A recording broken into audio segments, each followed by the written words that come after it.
What's up guys, it's Average Ol, making average content for the average viewer, and I just want to say, oh no guys, I'm back now, I'm back doing Call of Duty content. I've had my little experiment with Escape from Tarkov, and I've realised that just like a midget on an ice rink, I have fallen short. Yes, I know that my Tarkov videos have not performed as well, and I know that it's not the reason that you guys have subscribed to me, and for that reason, I am going to be going back to making Call of Duty content. With that being said though, I'm not sure I can quite bring myself to actually play COD for a bit. I mean, I might play the odd game here and there, but for the most part, I'm still going to be playing other games, and for that reason, you might see the odd gameplay from another game. I'm recently playing a lot more Battlefield because I'm actually quite excited for Battlefield 6, but I will still be covering all of the Call of Duty news and all of the big things that I think are going on within the community.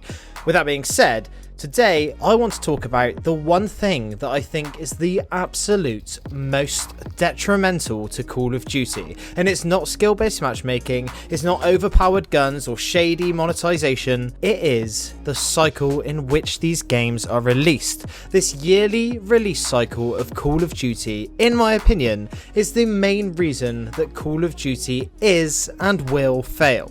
Right? Now hear me out. If you look at any other game, any big franchise that releases games semi-regularly or has a series of games, they release these games over about 3 to 4 years. Every 3 to 4 years, you will get a new entry into the franchise. What this means is that the development team have a really good amount of time to work through the game and get the game ready to be released. With the exception of maybe Cyberpunk, which I think could have probably done with another decade, but that's besides the point. My point here is the reason that Call of Duty falls flat all the time is because it is so rushed. This year in particular, we have seen the effects of this with Cold War, and I know that they had problems with the development cycle, and this game was pretty much taken over from Sledgehammer by Treyarch, and I know that there's been a global pandemic, but this wouldn't be an issue if we were waiting 2 years between games, and I don't think that that would actually be much of a problem for the Call of Duty community, apart from when you realise that Call of Duty on the surface of things looks like a great fun experience and it's brand new every year and it's all very exciting, but because of this rushed system and this rushed development cycle, what actually ends up happening is we're just getting reskins and rehashes of the same game every time. If we take Battlefield as a franchise for an example, yes, I know that they have also been plagued with bugs, and I know that the last entry into the franchise was less than perfect with Battlefield 5, but you have to hand it to them that at least with every single game that they release, there are genuine, tangible innovations. There are real things that you can say, oh yeah, look, this is something that they have improved on, this is something that they have changed, for better or for worse.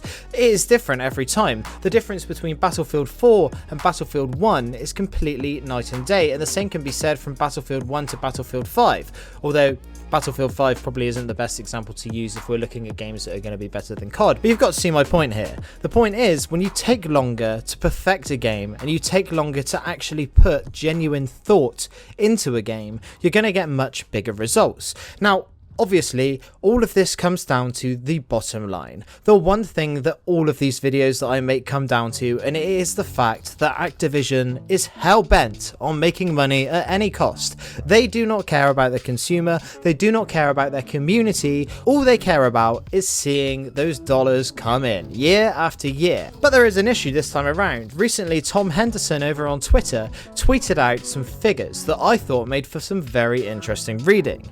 It said something along the lines of Modern Warfare in 2019 made about 625 million in the first 2 days, whereas Black Ops Cold War made about the same amount of money in 6 weeks. This has to have hurt the bottom line of Activision, and it's easy to see why. I mean, I know I've played my part to a certain extent in ragging on this game, and no, I don't feel sorry for that, and no, I'm not going to apologise for that, because I feel like the people that are sat there telling you that this is an amazing game and it's got no issues and it's got no problems and you should all go and buy this game and use my creator code in the COD store, yeah, give me your money. These people are liars, you know? These people are only saying this because they're in the pocket of Activision themselves. And the reason that this is so bad is because it is fooling people into buying this game in the first place. Let me tell you from first-hand experience, this game is not worth £60. It really isn't. And the problem is they give it this brand new shiny title and say things like, yeah, there's no more season pass and this is all one big united community, where in an actual fact, the season pass system wasn't ever as flawed as this system. At least when we had a season season pass, if you did not want to buy that season pass, you still got a full game at release, whereas now they are using this as some sort of an excuse to give us a half-baked game with 6 or so maps at launch and less content than an anorexics cupboard. I mean, for God's sake, if you are going to try to innovate and try and change some things that are going to make your game better from a monetization standpoint, don't take things away. Don't say that you're going to give us this big deal and this big juicy lump of content that's going to be fed to us for over the year when you're not giving us enough content to fill the game up in the first place.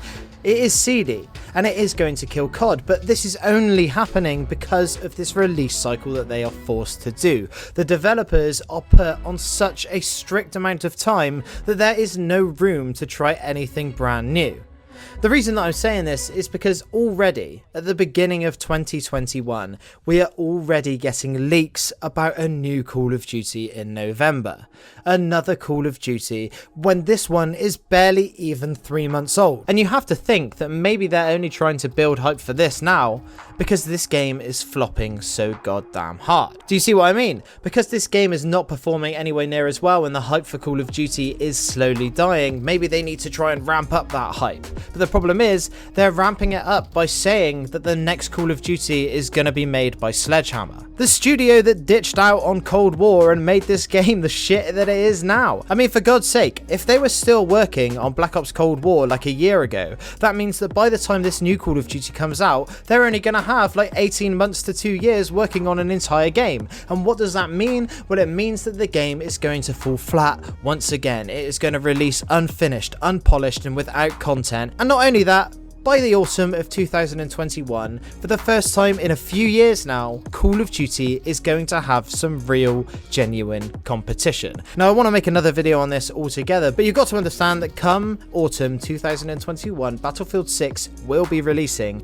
and it is going to be a really awesome, massive, casual shooter. And if Call of Duty don't buck their ideas up, it is going to absolutely blow their game out of the water. But anyway, that's all I wanted to talk to you guys about today. I really hope you enjoyed this, and I really want to thank you guys that did stick with me whilst I made a couple Tarkov videos and had my little Britney 2007 moment and shaved all my hair off and all that shit. I want to thank you guys for sticking around and watching those videos regardless, but I do want to let the rest of you know that I am going to be continuing making my Call of Duty content, with perhaps a bit of Battlefield sprinkled in considering how excited I am for it, but that's in the future. Anyway, for those of you who have watched these videos for a while, you'll know that I love to see who sticks around until the end. So if you're still here, I'd like you to let me know by answering this question down in the comments. Do you think that you could wait 2 years between Call of Duty entries? Anyway, that's it from me today. I'm Average Joel. Peace.